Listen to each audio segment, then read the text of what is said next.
ഒരു ഉത്സവ പ്രതീതിയിൽ നിറമുള്ള മനസ്സുമായിട്ടാണ് കുടുംബസഹിതം നിങ്ങളൊക്കെ വീടുകളിൽ നിന്ന് ഈ സദസ്സിലേക്ക് ഇറങ്ങി പുറപ്പെട്ടത്.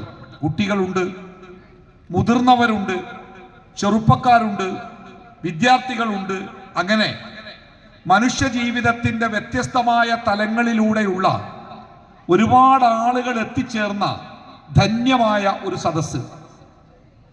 ഇസ്ലാഹി പ്രസ്ഥാനത്തിന്റെ ആദ്യകാല നേതാവായിരുന്ന, നമുക്കേറെ പ്രിയപ്പെട്ടവനായിരുന്ന, പ്രാർത്ഥനയോടുകൂടി ഇസ്ലാഹി കേരളം എപ്പോഴും ഓർക്കാറുള്ള മമ്മു മൗലവിയുടെയൊക്കെ ആ നല്ല ആദർശ തറവാട്ടിൽ നിന്ന് ആദർശത്തിന്റെ തിളക്കത്തോടുകൂടി വന്ന ഒരു പഞ്ചായത്ത് പ്രസിഡന്റും ഈ സദസ്സിലുണ്ട് എന്നത് നമ്മുടെ സദസ്സിനെ ഇത്തിരി ധന്യമാക്കുന്നുണ്ട്, പ്രൗഢമാക്കുന്നുണ്ട്.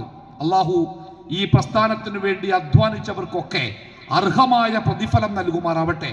അവർ കാണിച്ചു തന്ന മഹിതമായ പാതയിലൂടെ മുന്നോട്ട് പോകാനുള്ള ഈമാനും ഇഖ്ലാസും അള്ളാഹു നമുക്കെല്ലാവർക്കും പ്രദാനം ചെയ്യുമാറാവട്ടെ.